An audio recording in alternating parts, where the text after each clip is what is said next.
पैशाच्या विरोधात नाही बोलणार. द्रव्याविना नर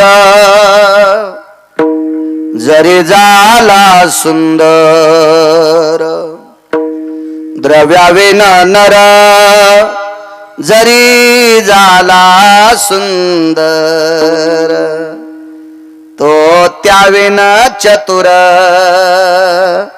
शोभा न पवे. नैवं बाळू महाराज लिखितम. मी नाही लिहिले. द्रव्याविन नर जरी झाला सुंदर, अति सुंदर आहे, गावात लाईट लावायचं काम नाही, पण द्रव्य नाही. तो त्याविन चतुर शोभा न पवे. मालकांचं वाक्य, अष्टादश संतांपैकी एका मालकांचं वाक्य. कमवू नका असं म्हणत नाही, कमवा, पण हे कमवत असताना संस्कृतीचा कॉलम सुद्धा त्याच्या बरोबरीने वरी गेला पाहिजे. संपत्तीचा कॉलम उंच गेला आणि संस्कृतीचा कॉलम जर नदीत गेला तर आपण कमवलेली पैसे सगळी मातीत गेली, चोट्याच्या कामी आले, इतकं लक्षात ठेवा. याच्याकरता आपली लेकरं परमार्थात उतरावी. मी म्हणत नाही सगळी कीर्तनकार करा, चांगल्या कीर्तनकाराचे त्यांनी विचार ऐकावा असे करा.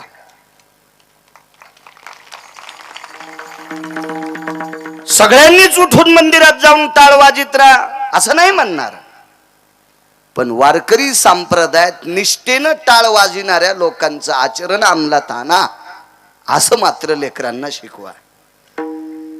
एवढी मोठी तरुण 500 मुलं मोठ्या श्रद्धेनं रोज येणाऱ्या प्रत्येक महाराजांना एका दिव्य तेजस्वी रथात बसवतात. मोठी आतिषबाजी, लाईट असेल, फटाके असतील, हे सगळं मोठी याची आनंदाची उधळण करता आणि श्रद्धेनं हे परमार्थिक क्षेत्र तुम्ही पार पाडता. हे 8 दिवसाचं सत्र आहे, यज्ञ आहे हा. म्हणून तरुणांना पुनश्च धन्यवाद.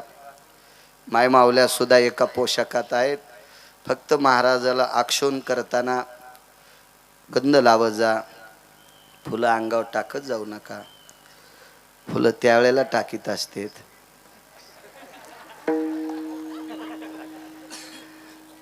काय तुमच्या ध्यानात नाही का? तुमच्या ध्यानात नाही, आमचे नीट सांगत नाहीत.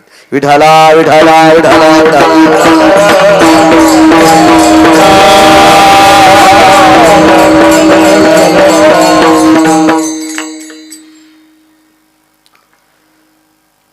बऱ्यापैकी आपल्याकडे चुका असतात, गरज नाही ते सांगायची. वाढदिवस मुलाचा करतेत, त्याच्या गळ्यात हार घालतेत आणि वाढदिवसाच्या दिवशीचा फोटो भिंतीवर लावतेत. पाहणाऱ्याला वाटते पोरग गेलं का तिकीट काढून. लावत नसतात माझ्या माईंनो, लावत नसतात सज्जनांनो. जिवंत माणसाचा हार घातलेला फोटो भिंतीवर टांगीत नसतात. जिवंत माणसाचा हार घातलेला फोटो भिंतीवर टांगला की त्याचं श्राद्ध करावं लागतं. शास्त्र आहे त्याच्या पाठीमाग. कधी कधी पुराण लक्षात घेत जा. वारकरी संप्रदायानं कंठात धरलं पुराण. पहावे पुराणी विचारोनी. काही माणसं पैशाचा जोर झाला ना काही करतेत. नाही केलं पाहिजे, नाही केलं. माझं मत आहे, किती पैसे जरी झाले तो धोत्राव इन करूनी. कुत्रे भुकत असते, कुत्रे भुकते ना. बापू तू या इथं क्विंटल भर सोनं आहे पण धोत्रावर इन नसतेत ना करीत दादा. भुकतेन तुला कुत्रे. तू कोण्याच संप्रदायात मोडायचा नाही ना. नियम असतो, नियम त्याचा मर्यादा असली पाहिजे. एका बाईच्या घरी 5 क्विंटल सोनं पण मंगळसूत्र 50 ग्रॅमच्या वरी नसावं. एका बाईनं 9 किलोचं मंगळसूत्र भोगीच्या दिवशी घातलं आणि वझ्यानं सक्रातीच्या दिवशी पहाटच मेली. इतकं नसते घालीत द्वारका, मंजुळा, सखुबाई, अंतिकाबाई, वचाबाई, सावित्रीबाई, कांताबाई. असं वेड्यावान करू नको माय. जिल्ह्यापेक्षा तालुका मोठा झाला की कलेक्टरला कळत नाही कुठं बसावा. हिशाबात राहिलं पाहिजे. माझं मत आहे भरपूर श्रीमंती यावा, पण आपली संस्कृती त्या श्रीमंतीच्या जोरावर सांभाळावी. त्याला श्रीमंत म्हणत असतात, त्याला श्रीमंत म्हणत असतात. म्हणून पुनश्च चौधरी यांना, सर्व ग्रामस्थांना धन्यवाद. मृदंगाचार्य भोसले महाराज फार कमी वय आहे.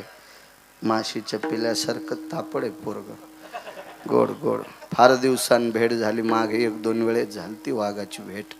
हरिभक्तीपरायण गणेश महाराज, गोड मृदंग क्षेत्रात वैभव, गायन क्षेत्रातली बुलंद तोफ आदरणीय दादा महाराज, गायन क्षेत्रातली बुलंद तोफ आमचे भगवान महाराज, आदी करून त्यांच्या सानिध्यात गणेश महाराज, आदी श्रीधर महाराज, हा मीच आहे ना, नाही दुसरे येतोय, बाळू महाराज आहेत, आदी करून सर्व पेटीवाले, सर्व ज्येष्ठ श्रेष्ठ मंडळी, मस्तक माझा पायावरी वारकरी संतांच्या तारखेच्या संदर्भात अशोकांना संपर्क करत होते. आज अण्णा सोबत आलेत, आमचे पांडुरंग अण्णा सुद्धा आलेत, आमचे गिरगावचे फकीरराव महाराज सुद्धा आलेत, त्यांनाही धन्यवाद. बऱ्यापैकी महाराज मंडळी आहेत, वारकरी सगळी मंडळी आहेत. मस्तक माझा पायावरी वारकरी संतांच्या नाक घासून तुमच्या चरणावर दंडवत करतो. संप्रदायाचा नियम आहे आणि आपला अमूल्य वेळ खर्च करून आलेली तुम्ही श्रोते जनार्दन, तुमच्या चरणी सुद्धा प्रणाम करतो. आळंदीतल्या मालकांचं वाक्य, प्रभू तुम्ही महिषाची मूर्ती.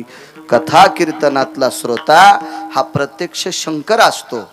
कथा कीर्तनातली ही माऊली प्रत्यक्ष गिरिजा असते, पार्वती असते. तुम्हाला प्रणाम करतो. हे प्रसिद्धी माध्यम असणारे कॅमेरेवाले, तुम्हाला सुद्धा धन्यवाद. ज्याला येता येत नाही त्या लोकायला घरी कीर्तन ऐकू घालता, हे तुम्हाला सुद्धा धन्यवाद. विठाला विठाला विठाला. माझा आवाज तुमच्यापर्यंत, हे ध्वनी यंत्र आहे, हे ज्यांचं आहे चैतन्य साऊंड सिस्टम सोमनाथ राजे हिवाळे, त्यांचे गोड माझा आवाज, या साऊंड सिस्टीमचा गोड आवाज म्हणून गिरगावकराचा याच्यातून फिल्टर होऊन तुमच्याकडे गोड आवाज द्यायलेत हे सोमनाथ राजे, त्यालाही धन्यवाद. या हातीच्या सोंडेवानी कॅमेरा आहे त्यालाही धन्यवाद. लग्नात नव्हता माया असा काय करा, त्याच्यामुळे चला आपलं आपण समजायचं हे लग्नातच होता. मानावे ते मनी समाधान, कशाला ताण घ्यायचा आहे का नाही, त्याला सुद्धा धन्यवाद.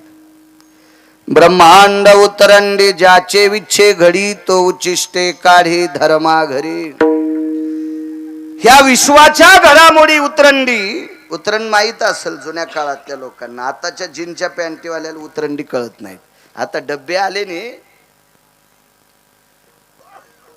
मला कळतो एक तो काळ 30 वर्षापूर्वी काही ठराविक लोकांकडे पीठ ठेवायला डब्बे होते, नाही तर मडक्यातच पीठ होतं. मला चांगलं कळतंय मिठाला एक लहानसं गाडगं, मिठासाठी सुद्धा असं बारीकसं गाडगंच असायचं. चटण्याला याला त्याला गाडगेच होते, लोटकेच होते असे. मग हे लोटके सांभाळून त्याच्या शेवाया असायच्या, पापड असायचे, कुरड्या असायच्या, पापड्या असायच्या, वडा असायचा. हे सगळं बायका त्या उतरंडीत ठेवायच्या. बघ ही उतरंडी एकावर एका बुडात मोठं गाडगं, त्याच्याहून लहान, शेवटी एकदम छोटस लोटकं आणि त्याचं झाकण म्हणजे झाकणी, अशी ती उतरंड असायची. जुन्या बाईला ती उतरण करता येत होती. आणि ती उतरण हलक अशी तिरपट वगैरे कशी नाही व्हायची, अशी हडसून पाहिली डगडग करत नव्हती. त्या बाईच्या लक्षात आलं आता मांजरा गिंजरानं उडी हाणली तर उतरण पडत नाही, अशी ती उतरण. आणि लक्षात ठेवा, ज्या बाईला उतरण रस्ता येते, उतरण तिलाच खाली उतरता येते. ती उतरून घेते ती गाडगे. जशी उतरण खाली उतरून घ्यावी तशी या विश्वाची उतरण आतळ वितळ सुतळ तळातळ रसातळ पाताळ, खालचे 7, त्याच्यावरचे 7, शिवहलदीप, कौसदीप, शाल्वदीप, पलवंगदीप, आपण ज्या दीपात राहतो तो जांबूदीप, हे वरचे 7, त्याच्यावरचे 14, 21 स्वर्ग, 14 भुवन. ह्या सगळ्या गोष्टीची उतरण आहे ना, ही त्याच्या मनात आल्या दंदिशी खाली माळीनगाव पालथ केलं. उतरंडच आहे.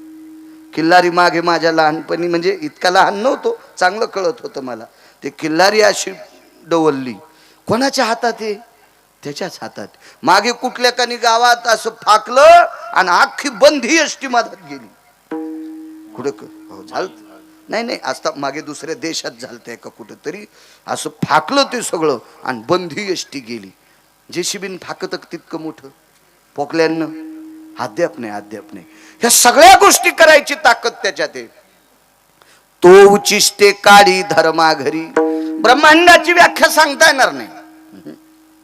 सांगू शकतो. 9 खंड पृथ्वी एवढं सांगू. विलाव्रत नावाचा खंड आहे बघा, त्या विलाव्रत नावाच्या खंडाच्या बाजूला मेरुदंड आहे.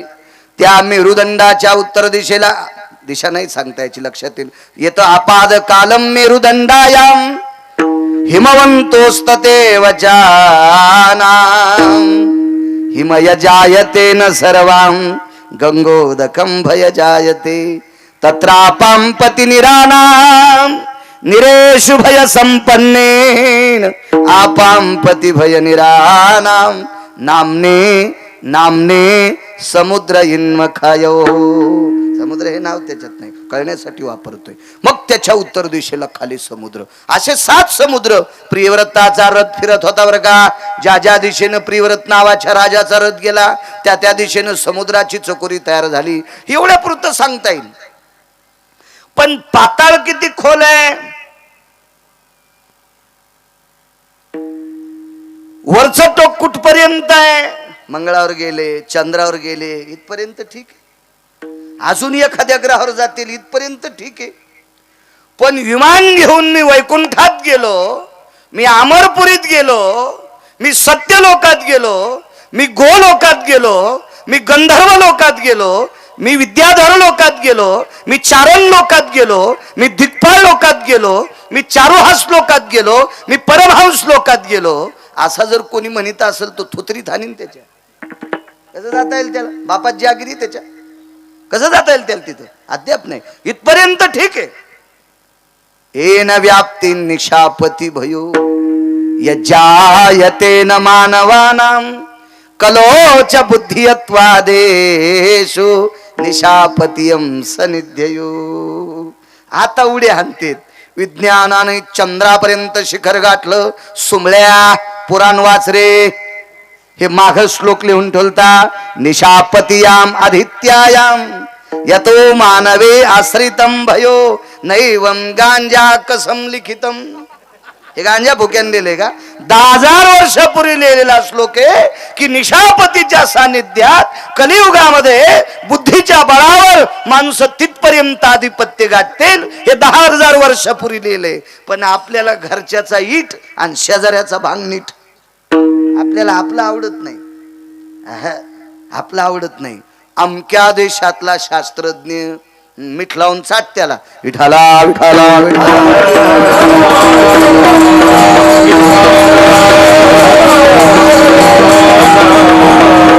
मंगळाच्या मंगळावर गेलं. तिथून आल्यावर बरेच दिवस ती व्यक्ती भानावर नव्हती. तिथलं वातावरण मग खालचं वातावरण ते असं मिळवण्यासाठी असा त्रास झाला त्या व्यक्तीला. मला नाव पाहते पण तुमच्याही ध्यानात असेल याच्याकरता राहू द्या, मी कशाला सांगू ते नाव. असो इथपर्यंत ठीक आहे. पण पूर्ण ब्रह्मांडाची व्याप्ती ठेवण्याची ताकद कोणात नाही. आणि त्या ब्रह्मांडाची पूर्ण कळसूत्री सोप्या भाषेत सांगतो, त्याचं बटन, त्याचं रिमोट कंट्रोल येते मला बी थोडी थोडी इंग्रजी. या सर्व ब्रह्मांडाचं रिमोट कंट्रोल ज्याच्या हातात आहे त्याला जगाचा बाप म्हणतात. तो उचिष्टे काढी पांडवा घरी. धर्माच्या घरी तर धर्म आणि पांडव त्यांच्याकडे तो उचिष्ट काढायला. उचिष्ट काय लिहिताय हो? एक जण म्हणला महाराज कधी पात्र उचलली? आमच्या सप्त्यात माणसं मुद्या घालू घालूच फिरत येतात, अंगठ्या घालू घालू, खालून पितळाच्या वरून सोन्याच्या, आणि पार नुसत्या पंक्तीनं फिरतेल. ए कढी आण रे, ए शिरा आण रे, ए वरणाचा आण रे, ए पोळ्याचा आण रे. हे असेच फिरते 4-2% लोक. हे मुठभर पैसे आहेत तर ते पंक्तीत वाकनत. मग विश्व ज्याच्या ताब्यात येतो कसा वाकन? मी म्हणलं वागतो रे तो. माझे निवृत्ती दादा सांगतात त्याला तुला शंका यायला नको पाहिजे होती. निवृत्ती दादा सांगतात, प्रत्यक्ष निवृत्ती दादा. हे खालचे नाही वाकायचे, हे वाकत नाहीत ना. मग जगाचा मालक यमाला सांगून यायला नीट वाकितो. कुठं कुठं वाकायचं त्याला वाकायला लावतो तो बरोबर. जी माणसं अन्न सत्रात, अन्न यज्ञात वाकत नाहीत, सामाजिक कार्यात वाकत नाहीत, पारमार्थिक क्षेत्रात वाकत नाहीत, त्या नालायकाला देव संसारातल्या हलकट लोकाय पुढे वाकितो. मग संसारातल्या अत्यंत ज्यांनी 1 पैशाची अक्कल नाही, यानं कमवलेली संपत्ती चुरून गावरान तुपात खातेत का, अशा नालायका पुढे याला वाकायला लावतो. का? कारण हा परमार्थात वाकला नाही. हा सामाजिक क्षेत्रात वाकला नाही, गोरगरिबाचं कार्य करताना वाकला नाही, एखाद्या नाविन्यपूर्ण कार्यात वाकत नाही, मग इकडे वाकत राहतो. आता तुझा स्पोर्ट इकडं. जगाचा मालक हे सज्जनांनो. पात्र का उचलली याची बरीच प्रकरणं आहेत, पण उचलली का आधी ते सांगतो. मग का पात्र उचलली? तुम्ही जर दिला आशीर्वाद तर त्याचा दुसरा पुरावा मांडण्याचा प्रयत्न करील. पांडवांकडे यज्ञ झाला, फार मोठा यज्ञ होता. त्या यज्ञामध्ये 43,832 लोक एका पंक्तीला जेवत होते. गोळ्या संपल्या नाही माझ्या, वाचून सांगतोय. 43,832 लोक एका पंक्तीला. अशा दिवसाच्या 14 पंक्ती होत होत्या. दिवसात 14. 43,832 गुणिले 14 एका दिवसाची माणसं. किती साखर लागत असेल तितक्या लोकांना? किती साखर, किती हे एका दिवसाचं. तर 1 वर्ष 53 दिवस यज्ञ चालला. अहो मिठाचं गणित सांगता याचं नाही. 43,832 गुणिले 14 एका दिवसाचे, तर एका वर्षाचे 365 आणि ते 53 दिवस. मग ही संख्या मोजा. आणि इतक्या संख्येला इतक्या दिवसात भाजीला त्या सगळ्या गोष्टीला वस्तूला टाकायला जे मीठ लागलंय का, हे किती टन याचा सुद्धा आकडा सांगता याचा नाही. कॅशेट गुंडाळण कॅशेट. तर साखर कितीन, गहू कितीन, डाळ कितीन, भात कितीन, चटण्या कितीन, मेथकूट कितीन, पापड कितीन, कुरड्या कितीन, भज्याचं पीठ कितीन, हे काय सांगता येणार रे? पंतरवळ्या किती लागल्या असतील, द्रोणे किती लागले असतील. त्यावेळेला प्लॅस्टिकचं युग थोडंच होतं. वनस्पतीच्या पानाच्या पत्रम यत पंत्राय अन्नोदको शांतिरस्ततेवचा जठरानलो तृप्तवसायाम तंदुलादि अधिष्ठिताम यत् घृतेषु जायते तत्र यत् पूर्णोति महाजयो यत् भोक्तवे सर्वानां सुदियं प्रसन्नस्तो नारायण. असे श्लोक म्हणायला पाहिजे. पण दलिंद्री आमचे काही श्लोक म्हणतात. राम लक्ष्मण हे दोघे बंधू जेवायला बसले दही भात लिंबू, जेवता जेवता अपमान झाला ताटात उंदीर. याला इतकं हाणायला पाहिजे त्या भडव्याला. असले श्लोक म्हणत असतात का? हे श्लोक आपल्याकडे असतात का? राम आणि लक्ष्मण हे दोघं भाऊ आहेत, पण राम हे विष्णू आहेत, लक्ष्मण कोण आहेत माहिती? शेष. आणि शेष कोणी माहिती? मग सापाच्या ताटात उंदीर मुतून गेला, काय मायेली उंदराची? म्हणणाऱ्याला लाज वाटायला पाहिजे का नाही? अपमान तर आहेच संप्रदायाचा, पण त्याला अक्कल असायला पाहिजे. लक्ष्मण हे शेष आहेत आणि शेषाच्या ताटात उंदरानं लगी करावा, हे कशाला श्लोकात म्हणतो रे नालायका? मूर्खपणाचं टोक आहे ना. हसले नाही. अन्नपूर्णे महापूर्णे रश्निरो यतम तृष्णा सुधा निवारण हितार्थायाम पाकेषु निष्पते यानाम अन्नपूर्णेन कृपादानम नमः पार्वते पते हर हर हर महादेव. असे काही श्लोक आहेत ना, खूप खूप सुंदर श्लोक आहेत. हा घालीत नाहीत आपण तिकडे तोंड, आपण दुसरीकडेच घालतो. असो, एवढी लोक जेवायची. नियोजन किती असेल कल्पना करा. 50वा आहे तुमचा. एवढा मोठा उत्सव आहे आणि या उत्सवामध्ये तुम्ही गेल्या 2-4 महिन्यापासून नियोजित असताल. तारखा तर अगोदरच घेतल्या असत्याल, पण पंक्ती कोण, काय वाढण्याची अवस्था, आचारी कोण असावा, पात्र किती असावा, काही कमी पडता कामा नये, उभ्याला उभे तरुण पाहिजे, किती किती नियोजन असं. अहो त्या मंदिरापासून इत्रोक महाराज आणायचा तर या 2 घंट्यापासून नटत असत्याल. टिकली बाजूला सरकली असेल का? असेल का नाही? एका रंगाच्या साड्या येतात, ती साडी पिन करण्यात किती किती किती किती साध्या एवढ्याशा गोष्टीसाठी इतकं. तर एवढा मोठा हा पसारा तुम्हाला 8 दिवस चालवायचा आहे, सामान्य ताण असेल. आणि 1 वर्ष 53 दिवस यज्ञ चालवायचा आहे, तो किती ताण असेल? आहे का आपल्या डोक्यातला तो विषय? पण विटेवरच्या मालकांना हा यज्ञ पांडवांना स्वतःहून जाणून बुजून करावा लागला. कारण पांडवांना 3 पाप होती. त्याच्यातलं एक सांगतो फक्त नंतरचं. एक गोत्रवधाचं पाप होतं पांडवांना.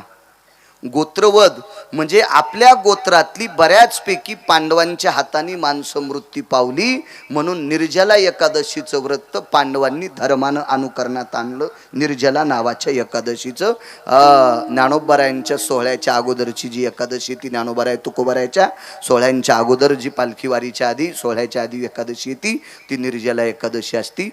3 पापापैकी एक पाप त्या एकादशीच्या पुण्याईनं पांडवाचं क्षमन होतंय. अजून 2 कोणते होते पुन्हा कधीतरी ऐका. विठाला विठाला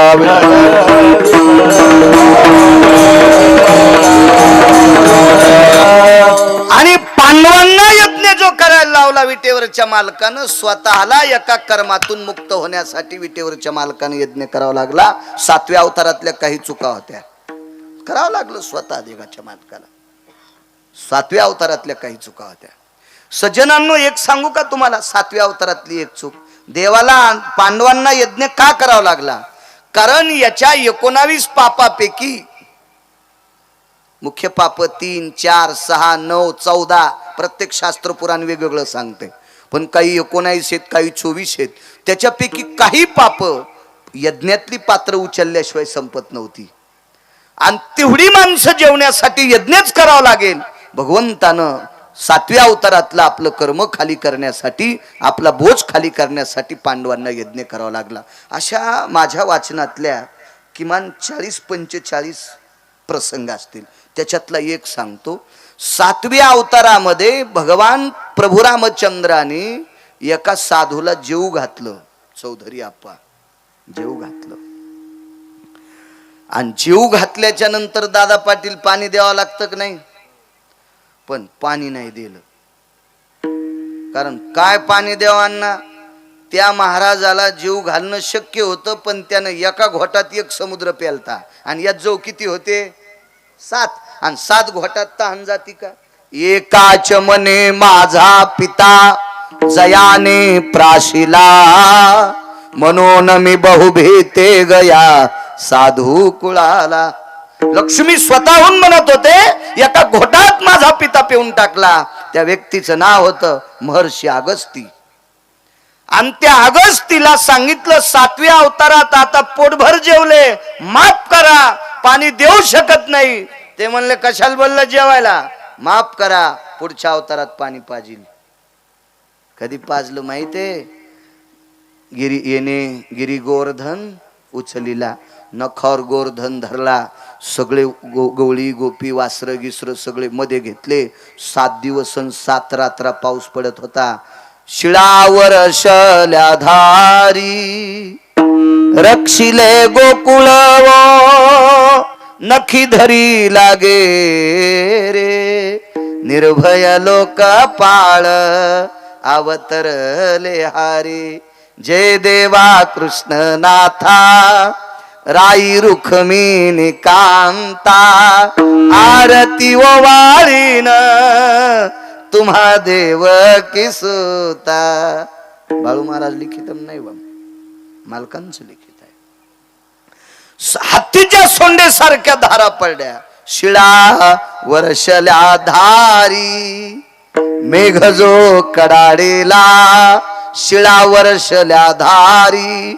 हत्तीच्या सोंडे सारख्या धारा पडत होत्या. 7 दिवस 7 रात्र. शेषाला सांगितलं करार, आळ केलं. आणि 14 समुद्रा इतकं पाणी एका तोंडातून वाहत होतं.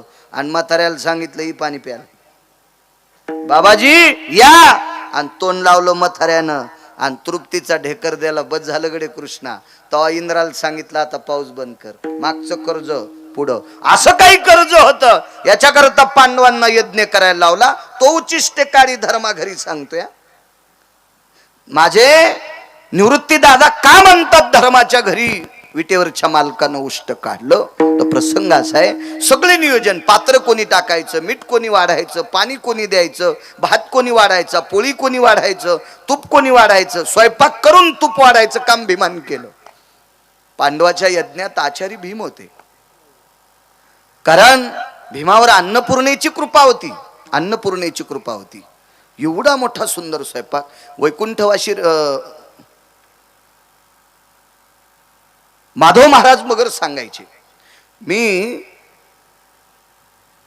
रंगनाथ गुरुजी परभणीकरांचं सुद्धा एक वाक्य एका महात्म्याच्या मुखारविंदातून ऐकलं, कारण मी ते दोन्ही महात्मे स्वतः बघितलेले नाहीत.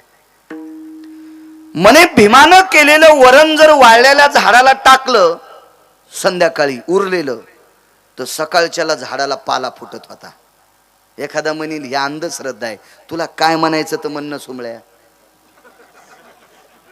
मानील तो देईल काय, न मानील तो नेईल काय, वैराजो काय घेणं आहे त्याला. एक जण म्हणला साखर कडू आहे, तुला जे म्हणायचं म्हण ते कडू.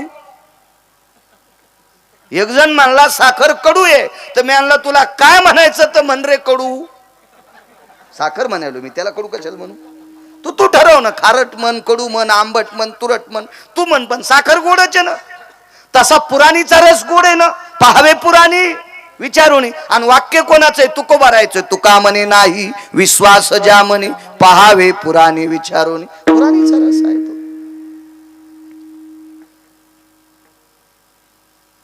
सकाळच्याला झाडाला पाला फुटत होता, इतकं वरण चविष्ट. आपलं वराड येत राय, भुरकी टाकीत राय, पाणी टाकीत राय, वराड जेवत राय. टेम्पो निघला, कॅनल दिसला की टेम्पो थांबतो. पंचमीला निघलेलं वऱ्हाड अष्टमीला घरी पोहोचलं. कशी राहीन इतकी भुरकी पोटात ती. हे आपलं वरण. आपले वर्ण खाल्ल्याच्या नंतर मंदिरात झोपल्यावर एका माणसाच्या तोंडातून इतक्या वाफा येऊ लागल्या. आणि एका बाईला मंदिरात दिवा इजल्यामुळे दिवा लावायचा होता. तिनं पोराला बलिलं मारुतीच्या मंदिरात जाता येत नाही, दिवा इजलाय. ते म्हणला काड्याची पेटी नाही. ती म्हणली त्याच्या तोंडावर धर. त्यानं इतकी तरी खाल्ली होती की त्याच्या तोंडावर दिवा धरल्याच्या नंतर वाफानं दिवा पेटला. कल्पना करा काय भाज्या आपल्या चविष्ट असतील. कल्पना करा किती किती चविष्ट. म्हणजे अशा भाज्या आपण खातो म्हणून आपल्या पोटात स्टो पेटतो, असा भपकाचे स्टोचा गॅसचा. मग जलोशील खातो. एक जण म्हणला मी रोज 9-10 जलोशील खातो. मी म्हणला अशा गिळून खाण्यापेक्षा जलोशील गोळीचं पिठलंच करी जाय आणि चपाती संग खात जाय, तुला ऍसिडिटीच होणार नाही. अरे कमी खायनं तेलकट सोमळ्या. संकरित गाई सारखं खास लागला, खाला दम नाही, शेणाला दम नाही, आणि दुधाचा दम नाही, काढीतच राय आणि चौकाशातच नाही. माणसावानी जगणं जरा. सुरूच तोंड पोस्टाच्या पेटीवानी, सुरूच सुरूच सुरूच. जेवण झालं की बिडी लावलात पेटीलाच, बॉयलर कारखाना सुरूच. बिडी फेकली की लगेच छाकलीत तंबाखू, ते आप लगेच घुटका दिली, कोण सुपारी दिली, सोप. दगड खाऊ नको म्हणजे बस झालं सोंबळ्या.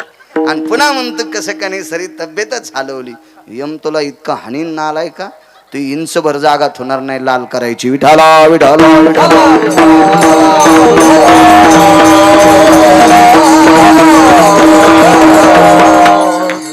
चविष्टता होती भीमाच्या हातात. स्वयंपाकाचं काम भीमाकडे, पत्रिका वाटायचं काम अर्जुनाकडे आहे, नमस्कार करायचं काम धर्माकडे आहे, गंध लावायचं काम स्वतः धर्माकडेच घेतलं. म्हणजे गंध लावणे आणि नमस्कार करणे ही सगळी कामं वाटून दिली. पहिल्या दिवशीचा यज्ञ आरंभ झाला. तो उचिष्टेकारी धर्माघरी सांगतोय. यज्ञाला आरंभ झाला. 1400 लोक होते. पाणिनीची सुक्त म्हणणारी 14. आपल्याकडे सुद्धा याग आहे ना, मला वाटतं रुद्रयाग आहे. वा वा, रुद्रयाग आहे आपल्याकडे. स्वाहा न भय रुद्र भय जज्ञिरेनाम यदं रुद्र प्रणमोच्च भवस्ततोति रुद्राय महारुद्राय प्रवजतो अंजनी सुताय सगर्भप्वायुनंदना रामानुजः सर्वस्थितो यत्र तेचि भवज्जायतो संन्यासस्थिताधिष्ठितं पवित्रो महारुद्राय मुच्यते यत्स्वाहा. असे ते मंत्र म्हणत असतात ते लोक. मी 27 वर्षापूर्वी पाठ केलते. अजून डाटा आहे, डिलीट होत नाहीत ते. मोबाईल लय खास दिलाय पंढरपुरातल्या मालकानं, होत नाहीत ते डिलीट. रुद्रयाग आहे तुमच्याकडे स्वाहाकार. फक्त 1400 लोक होती मंत्र म्हणण्यासाठी. 1400 लोक. पाणिनीचे सुक्त. केळीच्या पानासारखी जी पातळ, टोकदार सुईच्या आणि सारखी टोकदार जो काय ते मंत्र म्हणायचे.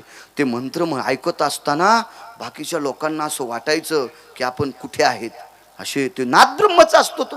ह्या लोकांची स्वर ऐकल्याच्या नंतर, हे बोल ऐकल्याच्या नंतर, मृदंगाचे त्या रुचा ऐकल्याच्या नंतर असं हृदय हलतंय, हृदय हलतंय. एवढी मोठी पात्रता त्यांची.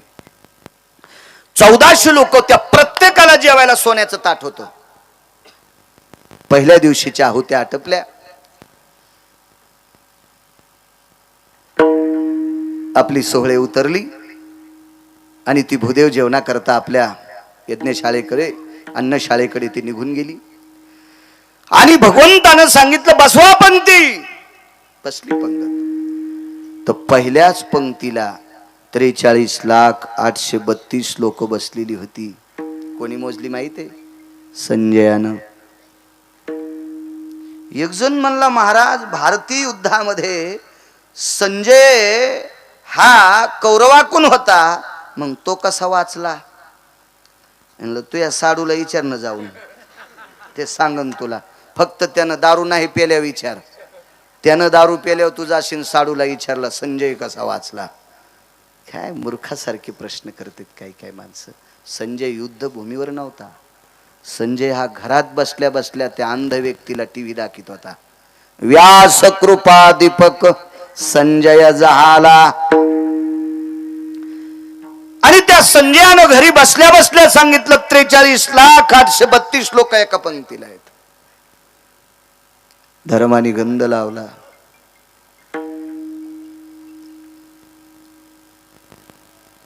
धर्म आले घरी. पाहिलं द्रौपदीने धर्माकडे आपल्या मालकाला घाम का आलाय. द्रौपदी साध्विक आणि सदाचारी पुण्यशील पत्नी होती. माझ्या माईनो, संसाररूपी रथाला पती आणि पत्नी दोन्ही चाक आहेत ना. ह्या संसाररूपी रथाचे चाक आहेत पत्नी आणि पती. याच्यात एक जरी कानं झालं ना, बैल रस्त्यानं आणि चाक पवळीहून जात असते. कानी गाडी कळती ना जुन्या लोकांना, जीनच्या पॅन्टीवाल्याला कळत नसती कानी गाडी. बैलगाडी कानी झाली ना, ते बैल रस्त्यानं चलत आहेत पण चाक एक रस्ता सोडून चलत तिरपटवाणी. तसं संसाराचं होतं बरं का. माझ्या माईनो, पतीच्या खांद्याला खांदा देऊन प्रपंच करायचा. नाव निघतं वरी सुद्धा, नाव निघतं सासरी सुद्धा, नाव निघतं माहेरात सुद्धा, नाव निघतं पाहुण्या राहुण्यात. जगायचंय कशासाठी? नावासाठी जगायचं असते. स्त्रीनं स्त्रीत्वाचा स्वाभिमान अंतःकरणात ठेवा आणि पुरुषांनी पुरुषत्वाचा स्वाभिमान अंतःकरणात ठेवा. याच्यासाठी जगायचंय. अरे जगायला तर नालीतले किडे जगायलेत, डुकरं जगायलेत, भटकंती शेपटी हलू हलू कुत्रे सुद्धा कुटके पाहिल्यावर शेपटी हलवायला लागलेत. काय त्यांच्यात आणि आपल्यात काय फरक आहे ना? प्रतिष्ठितो जायते स्वाभिमान प्रमुच्छते. माणसाच्या जीवनात हा आनंदाने, नाविन्याने, मस्तीजन्य स्वाभिमान अंतःकरणातला उमळला पाहिजे. त्याचं नाव जगणं असते. त्याचं नाव जगणं. काही काही बायकांनी आपल्या मालकाच्या खांद्याला खांदा लावला. 1425 गडी बापाकडे होते. 3600 एकर 3600 एकर बापाला ऊस. पण एका लुगड्यावर तुकोबाराच्या खांद्याला खांदा देऊन संसार केला. म्हणून पंढरपुरातल्या मालकानं त्या बाईचे पाय चाटले, तळपाय चाटले, तळपाय. इतकी ताकद असते. काय परिस्थिती असेल रयतेच्या राजाचं. घोड प्रतिमा या स्टेजवर वरे लावली. माझ्या रयतेच्या राजावर संस्कार काय केले असतील. मालक कुठं गुलामगिरीत होते. या सर्व सुखद दुःखद गोष्टीशी एकत्रित कुटून नाविन्यपूर्ण रत्न या देशाला प्रदान करणारी राष्ट्रमाता जिजाऊबाई साहेब काय आपल्या मालकाच्या खांद्याला खांदा दिला असेल त्या माऊलीनं. तेव्हा ही रत्न प्रगट होत असतात. त्यावेळेला ही रत्न प्रगट होत असतात. अहो या लोकांच्या संसारात दुःख नव्हतं असं कोण म्हणतंय? उलट यांच्या संसाराची यथा पाहिल्याच्या नंतर ज्याच्या अंतःकरणात संस्कृतीशी ओलावाय का, तो 2 दिवस जेवणारच नाही. इतकं यांच्या संसारात दुःख होतं. पण तरी ते दुःख दाबून प्रपंचात खांद्याला खांदा आपल्या धन्याच्या द्यायचा आणि पुढे चालत राहायचं. असं जीवनकडीला नेणारी लोक होती. काय द्रौपदी होती माझ्या माईंनो. मालक तुम्हाला घाम आलाय. स्वतःच्या पदरानं पतीचा घाम पुसण्याचा अधिकार स्त्रीला आहे. पण चोपदार सोबत असल्यामुळे पदरानं पतीचा घाम पुसला नाही. ही नाविन्य जपणारी. हो, काही काही गोष्टी जपल्या पाहिजे. आम्ही एका कार्यक्रमात गेलो. तुम्ही होते फकरू महाराज त्या कार्यक्रमात बासरला. आणि त्या कार्यक्रमात आम्ही गेल्याच्या नंतर उत्कृष्ट कीर्तनकार आणि त्यांची बायको दोघं हातपाय धुत असताना नवऱ्याच्या खांद्यावर लोंबलेल्या उपरण्यानं बायकोनं तोंड पुसलो. हे 50-50 लोक पाहत होते. शिवाजीराव लाटे होते महिन्याचे वारकरी त्या कार्यक्रमात. मला म्हणले महाराज आता कसं करायचं हो, इतक्या लोक आहेत. ते तिकडं ते हात धुवायला लागलाय आणि मागून उपरनं लोंबलेलं तवरक्तीनं ते तसंच त्याच्याच खांद्यावर आणि त्या कोपऱ्यानं तोंड पुसलं. वा वा वा वा, धोतरान पुसलं नाही ते तरी बरं झालं. मर्यादा असली पाहिजे, मर्यादा असली पाहिजे, मर्यादा. सांगू तुम्हाला, लवून चोपून जितकं वागतं माणूस राजे हो, तितकं त्याचं नाव निघत असतं, तितकं त्याचं नाव निघतंय. काय मावल्या होत्या ह्या जुन्या मावल्या. मी रविवारी गाडी हाकायला जायचो, बाशिंगात जात होतो. गावकरी माणूस, खोटं कचल सांगू, जात होतो मी रोजानं. तूर कापायला 4 बायका होत्या. दुपारच्या वेळेला मालक आले, 3रा पहारा. मालक आले, मालकाला बांधावर बघितल्या बरोबर तूर कापणाऱ्या बायकांनी आपला पदर सावरला. दिवसभर पोटासाठी 14 रुपये रोज होता तेव्हा बाईला, 14 रुपये रोज. आणि 14 रुपयासाठी दिवसभर संध्याकाळी कमरे खाली तापलेला तवा घ्यावा लागायचा पाठ शेकण्यासाठी, कंबर शेकण्यासाठी. इतक्या परिस्थितीवर आरूढ असणारी बाई, आपण ज्याच्या शेतात काम करतो तो मालक पाहिल्याच्या नंतर पदर सावरीत होत्या, पदर सावरीत होत्या. आता सासरा पुढून आला तर पदर घेत नाहीत. आता का ऊन लागत का, आता राहू द्या, राहू द्या, आता नका घेऊ, घेऊ नका, घेऊ नका. तुम्हाला गिरगावच्या बाळ्याची शपथ आहे, घेऊ नका पदर, नका घ्यायचं.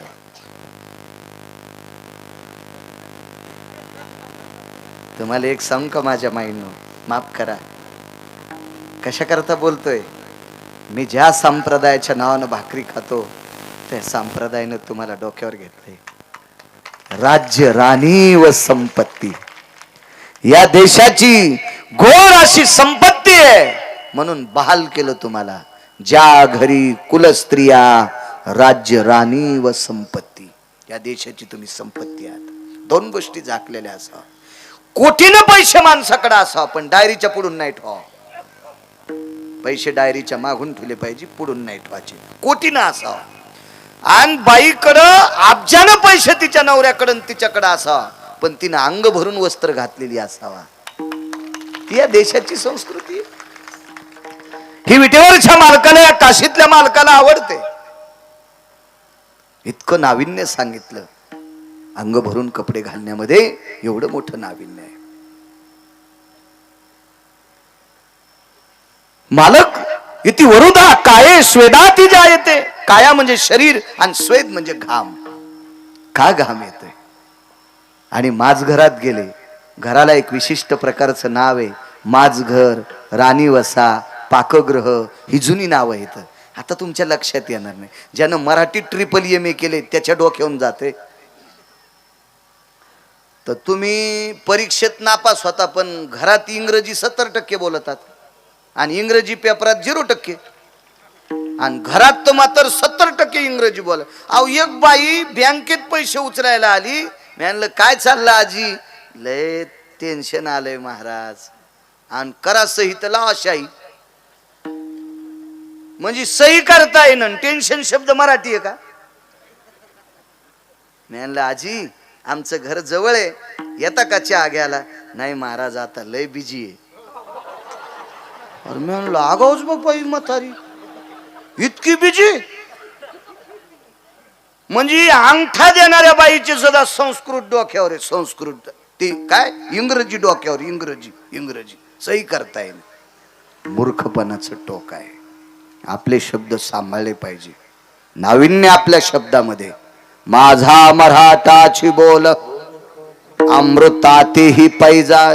काय ताकद आहे. पुन्हा एका ठिकाणी ये मराठीचे नगरी ब्रह्मविद्येचा सुकाळू करी. मालकांची वाक्य आणि या लोकांचे वाक्य एका एका अक्षरात आहे. माझा रमाकांत आहे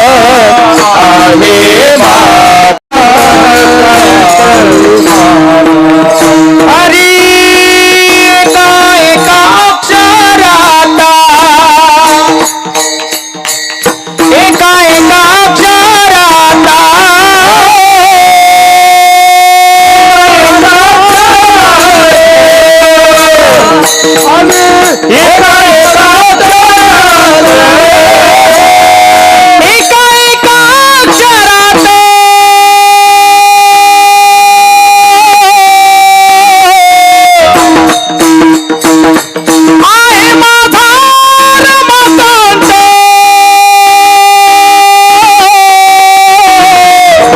एका एका अक्षरात आहे माझा रमाकांत, एका एका अक्षरात आहे माझा रमाकांत, एका एका अक्षरात आहे माझा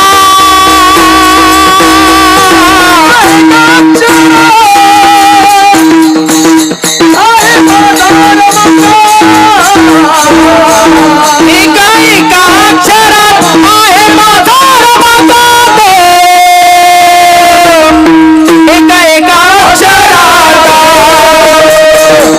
आहे माझा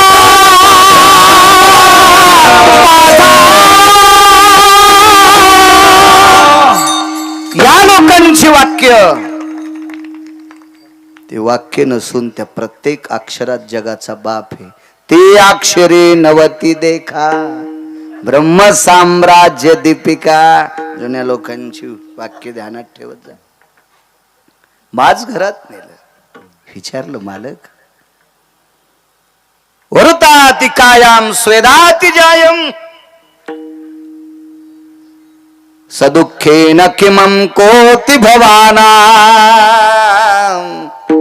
काय कारण आहे? कसलं दुःख आहे? काय कारण आहे?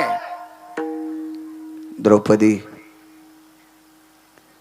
यज्ञातलं पूर्ण नियोजन झालं पण पात्र उचलायची सेवा कोणाकडे दिली नाही कन्यांनी. द्वारकेच्या मालकानं पात्र उचलायचं काम ठेवलंय. द्रौपदी, फार मोठा अपमान आहे. 43,832 लोक एका पंक्तीला बसलेत. ही पात्र उचलायची कोणी आणि दुसरी माणसं बसायची कधी? कधी बसायची दुसरी माणसं? कधी बसायची? द्रौपदीनं सांगितलं मालक, यज्ञ पहिलाच दिवस आहे, एवढा मोठा यज्ञ आहे, ज्या यज्ञामध्ये हत्तीच्या सोंडेसारखी तुपाची धार द्रवते, तुम्ही पहिल्या दिवशी थकलात. द्रौपदी, आजच्या दिवसाचं संकट जर बाजूला सरकलं तर संध्याकाळी पात्र कोणी उचलायची याची मीटिंग लावतो. पण आज पंचायती, आज आज आज आज काय करावं ग? द्रौपदीनं सांगितलं मालक तुम्ही जा, गंध लावा. सर्वांना गंध लावलाय, नमस्कार केलाय, फक्त आता काही वेळात पात्र उचलावं लागते. 15-20 मिनिटात पंगत उठेल आणि दुसरी माणसं त्या मंडपात बसायची. आपल्याकडे दुसरा मंडप शिल्लक नाहीये. आपण नियोजन करू, अजून उद्या मंडप वाढवू किंवा पात्र उचलणारी लोक लावू. पण आता पात्र कोण उचलायचे? द्रौपदीनं सांगितलं तिला इतकी सुद्धा काळजी करू नका. आजच्याच दिवसापुरता असेल किंवा पूर्ण यज्ञात पात्र उचलायचं नियोजन करायचं असेल तर ते मला सांगा. धर्माला दुःखात थोडासा राग आला. द्रौपदी, तू मला शिकवते? ऐका ना मालक, ऐका मालक, मी एकांतात बोलते, त्याचा अवमान नाही. ऐका, फक्त तुम्ही पात्र उचलायचं सांगता ना मालक, तुमच्या नावाचं कुंकू कपाळाला लावते. या कुंखात इतकी ताकद आहे मालक, या कुंखात इतकी ताकद आहे. हे पात्र उचलायची ताकद त्या ताकदीत आहे. त्या ताकदीवर तुम्हाला सांगते, तुम्ही अंगाला घाम येऊ देऊ नका. याला म्हणतात पत्नी, याला म्हणायचं पत्नी, याला म्हणायचं पत्नी. माझ्या माईंनो, आपल्या मालकाला दुःखात सावरत जा. माझ्या सज्जनांनो, आपल्या पत्नीला सुद्धा दुःखात सावरे जायचा. याच नाव संसार आहे, याच नाव संसार आहे. हुशार, सात्विक, सदाचारी मावल्या आहेत, पुण्यशील. म्हणून वारकरी संप्रदायाने तुमची उंची वाढवली. धर्मानं सांगितलं द्रौपदी, खरंच काही काळजी करू नका, काहीच नाही, काहीच नाही, काहीच काळजी करायची नाही. भगवान कृष्ण परमात्म्याची प्रतिमा होती सुवर्णाची, आणि ती सुवर्णाची प्रतिमा पाटावर ठेवली. प्रतिमा होती मालकाची. आपले फोटो असतात लग्न कार्यातले, आपले फोटो असतात ना, प्रतिमा असतात आपल्या सुद्धा, पण ती सुवर्णाची प्रतिमा होती. चंदनाच्या, बावनिया चंदनाच्या पाटा चौरंगावरती प्रतिमा ठेवली. आणि प्रत्यक्ष चेतन विटेवरचे मालक कृष्ण परमात्मा यज्ञात आहेत, प्रत्यक्ष देव यज्ञात आहे. पण बाईने तिथं कसं जावं? उचित नाही. म्हणून विटेवरच्या मालकाची कृष्ण परमात्म्याची प्रतिमा पाटावर ठेवली. तो उचिष्टे काळी धर्मागरी, याच्यावर सांगतोय. ती प्रतिमा ठेवली. पूजा करता येत नाही का? कारण तो जिवंत आहे, तो जिवंत आहे, जिवंत आहे, तो जिवंत आहे. पदराची वटी केली आणि ब्रह्मांडाच्या मालकाला सांगितलं, जगदानंद कंद जगतपते, देवा तुझ्या आग्रह करता, देवा तुझ्या म्हणण्यामुळे, दादा म्हणायची ती, दादा बहीण मानायची भगवान द्रौपदीला, दादा तुझ्या आग्रह करता, दादा तुझ्या म्हणण्या करता, दादा तुझ्या नियोजनात रे माझ्या मालकांनी या यज्ञाचं आयोजन केलेलं आहे. देवा तुझा वरदहस्त या यज्ञाला आहे, देवा तुझी कृपा या यज्ञाला आहे, देवा तू मूर्तिमंत इथं सहकार्य या यज्ञा करता करतोस रे, म्हणून माझ्या सर्वसामान्य पतीने तुझं ऐकून या यज्ञाचं आयोजन केलंय, नियोजन केलंय. देवा बघ रे, बघ रे माझ्या मालकाला घाम आलाय, देवा बघ पात्र उचलायचं नियोजन कर रे देवा, कर न तू, कर न देवा, कर नियोजन, कर कर कर कर. देवाने विचार केला, मी प्रत्यक्ष यज्ञात असताना माझ्या सुवर्णेची प्रतिमेची आराधना द्रौपदीनं का करावी, म्हणून तितक्या पंगतीतून भगवंत माझ घरात आले. धर्म त्या कोपऱ्यात एका खोलीत होते, बेचैन होते धर्म, आता पात्र कोणी उचलायचे. भगवान माझ घरात आले. द्रौपदी देवाच्या पुढे पदर पसरून बसलेली होती. तिचं अंतकरण किती रडत असेल ते देव जाणे. तिथं आल्यावर देवाच्या लक्षात आलं, पात्र उचलायचं काम सांगत होती. भगवान द्रौपदीच्या पाठीमागे आहेत. 43,832 लोक जेवायला बसलेले आहेत. पंचपक्वान्नाचा बेत आहे. भगवंत द्रौपदीच्या पाठीमागे आहेत. ते भगवान वाकले आणि द्रौपदीच्या पाठीवर देवाच्या डोळ्यातला पाण्याचा थेंब पडतोय. पाहिलं वरे, दादा आलास होय, ताई का रडतेस? दादा बघ बालक त्या घरात पडलेत, घामान स्वेदान वरुता ती काया यद भ्रतारे वचज्जायते. माझ्या मालकाचं अंग स्वेद म्हणजे घामानं चिंब झाले रे देवा. यज्ञातल्या सर्व कामाचं नियोजन झालं रे प्रभू,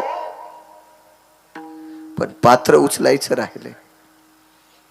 स्वतःच्या पितांबरानं द्रौपदीचे डोळे पुसले. ताई हा पाठीराखा भाऊजीच्या पाठीमागे, त्या बहिणीला कशाची चिंता आहे, काय काळजी करू नकोस. लागलीस तोंड फिरवलं. दादा पाटील रूप बदललं, भगवान महाराज रूप बदललं, साधं रूप घेतलं, धोत्राच्या आचागोच्या खोसल्या, सगळी पात्र उचलली. बसली दुसरी पंगत. हरी गजर सुरू झाला. गजर सुरू झाला. त्यावेळेला वदनी कवळ घेता नाम घ्या श्रीहरीचे, हा श्लोक नव्हता. उच्चतोनति पात्रे मखेस्तुजायम शुद्धा निवारणायाम तृष्णाधिजायम रसनाय प्रगल्भेषु पुनितोषि पाकम यत पारणेरजयो नाम सुतृप्तेषु जायाम नमः पार्वती पते हर हर हर हर हर महादेव. असे श्लोक म्हणायचे त्यावेळेला. तो श्लोक झाला. धर्माने अंग टाकलेलं उठले. विचारलं, द्रौपदी एका पंक्तीला जेवणाचा डबल श्लोक का होतोय? मालक ऐका ऐका. पंगत दुसरी बसली, मालक दुसरी बसली, पंगत दुसरी बसली. धर्मानं विचारलं, द्रौपदी वेडी आहेस की काय ग?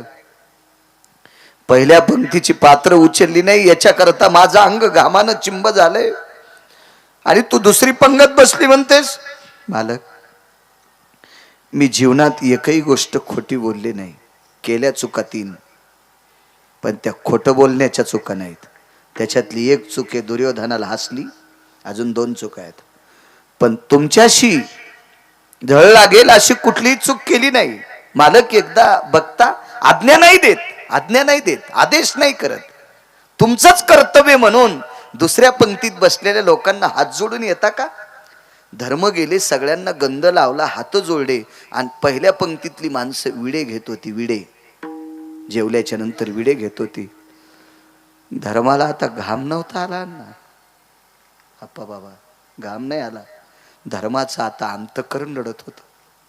आणि रडत रडत धर्माने विचारलं, द्रौपदी, हे द्रौपदी, जे पात्र उचलण्याची पंचायत याच्याकरता घाम येत होता, आज आनंदाचे अश्रू डोळ्यातून येते. पात्र कोण उचलले? त्यावेळेला द्रौपदीचा उमाळा दाटून आला आणि पाटावर टेकलेल्या प्रतिमेकडे पाहिलं. तो उचिष्टे काढी धर्माधरी, उचिष्टे काढी धर्माधरी, उचिष्टे काढी धर्माधरी. ब्रह्मांडे उतरे शांतीचे झाले, ब्रह्मांडे उतरे शांतीचे झाले.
काय ताकद आहे राजो.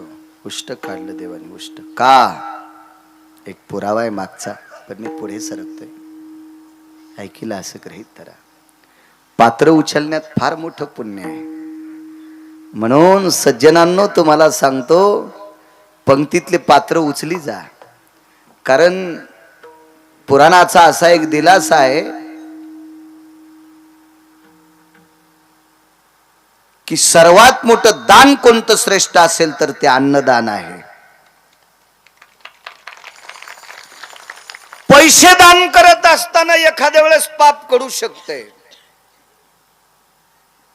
द्रव्य पात्र विचारून, द्रव्य पात्र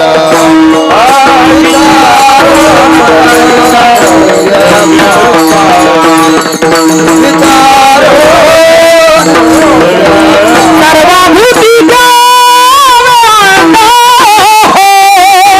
सर्वाभूती द्रव्य पात्र विचारून, हरी द्रव्य पात्र विचारून.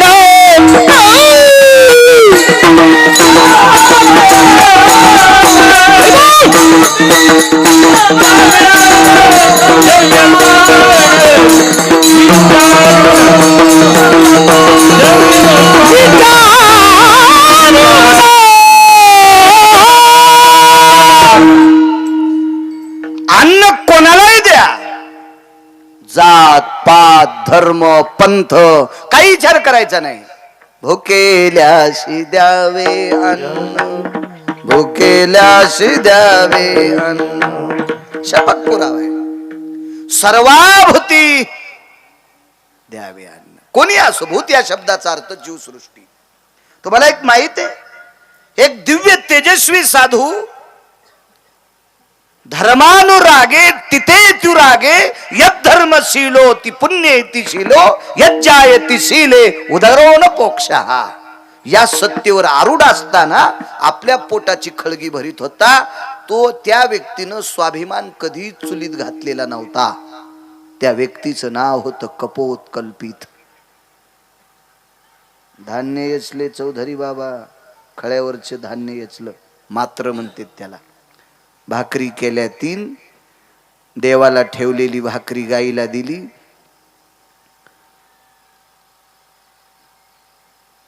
एक भाकरी गंगेला समर्पित केली, सदाव्रत नावाचा विधी म्हणतात त्याला. आणि एक स्वतः करता भाकरी ठेवली. कुत्री जनली होती फासाखाली. जनलेली कुत्री पिलाला दूध देण्यासाठी पोटात काहीतरी पाहिजे म्हणून भाकरी दारात जेवत बसलेल्या साधूकडे वरांड्यापाशी तुळशीपाशी त्या भाकरीच्या अपेक्षेनं कुत्री आली. आणि साधूनं विचार केला, पिलाला जन्म दिलाय, कशाचं दूध करीन पिलांना, म्हणून ताटातली भाकरी कुत्रीला फेकली. आणि त्या कुत्रीनं भाकरी तोंडात धरली. आणि कुत्री तिकून आणि इकून दान करणारा साधू आणि मधातून मुंगस गेलं. अर्धा अंग सोन्याचं झालं. नकुले न भया हे मंच कांती,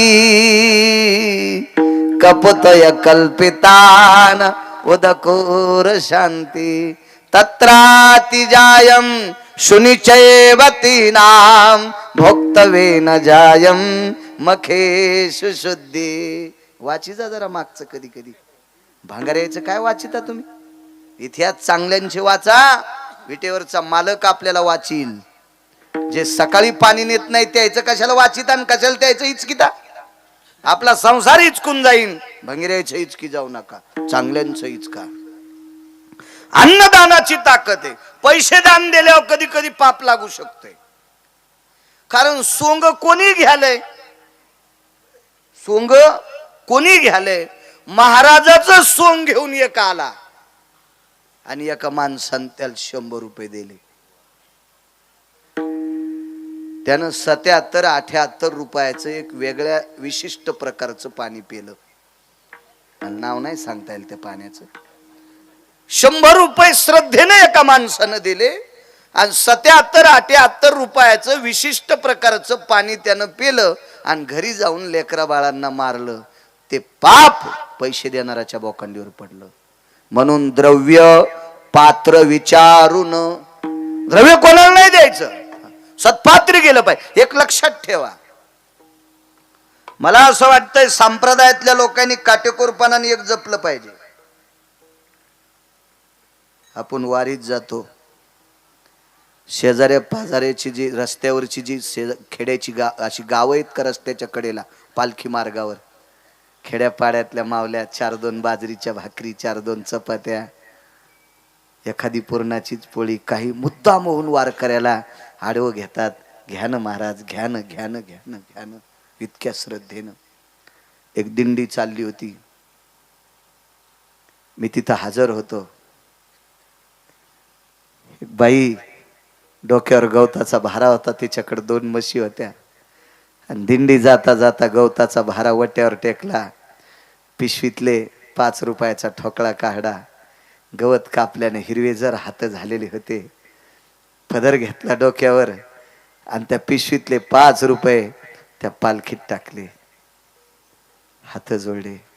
देवा, कामामुळे येऊ शकत नाही रे देवा, पण माझ्या लेकराला आशीर्वाद दे. इतक्या श्रद्धेनं दातृत्व करणारा देश आहे. मला असं वाटतं इतक्या श्रद्धेनं जर आम्हाला कोणी पैसे देत असतील तर आम्ही त्याचे गुटके खाल नाही पाहिजे. खालून संसार पेटन, खालून आम्ही बिड्या नाही वाढायला पाहिजे, आम्ही तंबाखू नाही खाल पाहिजे. निदान आमच्या 3 लोकांना पक्वाद्यानं, गायकानं, कीर्तनकारानं.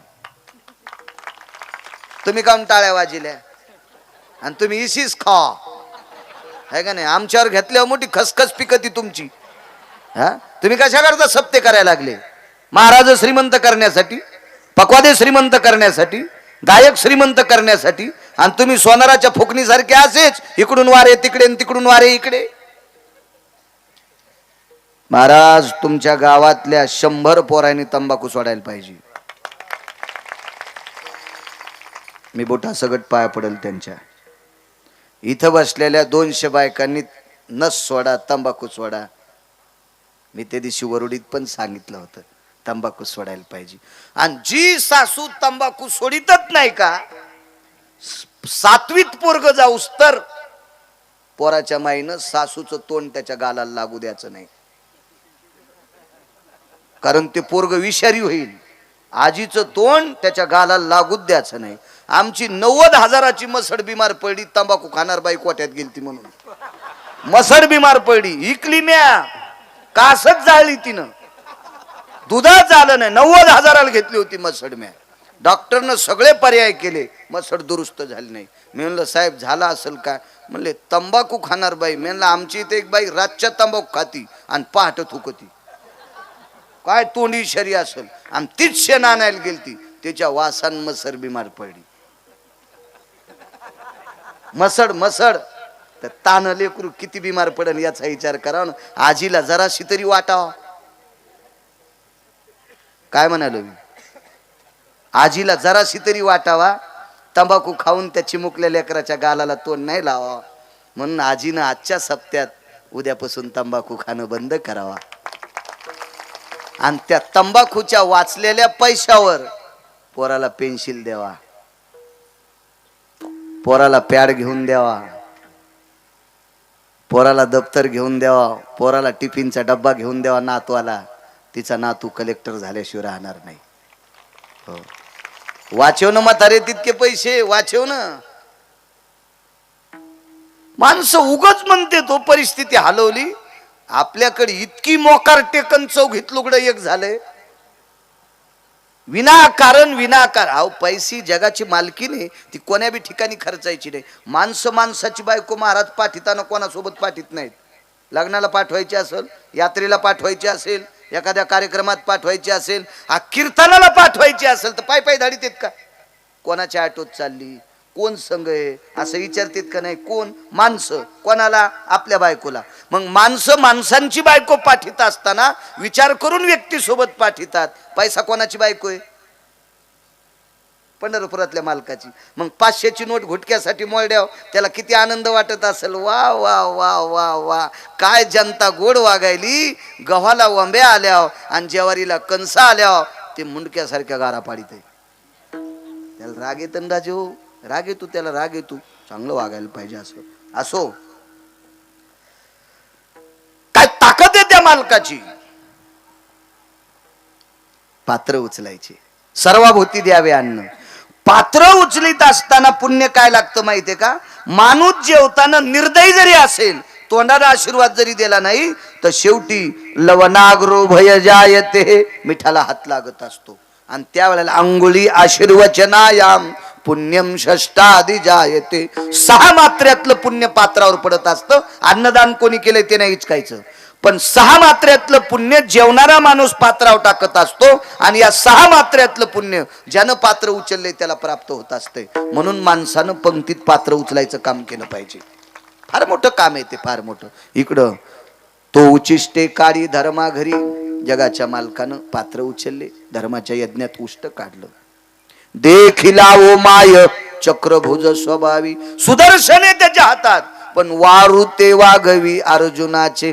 का घोडे सांभाळले असतील? अर्जुनाची घोडी धुतली आनंते. एक पुरावा आहे.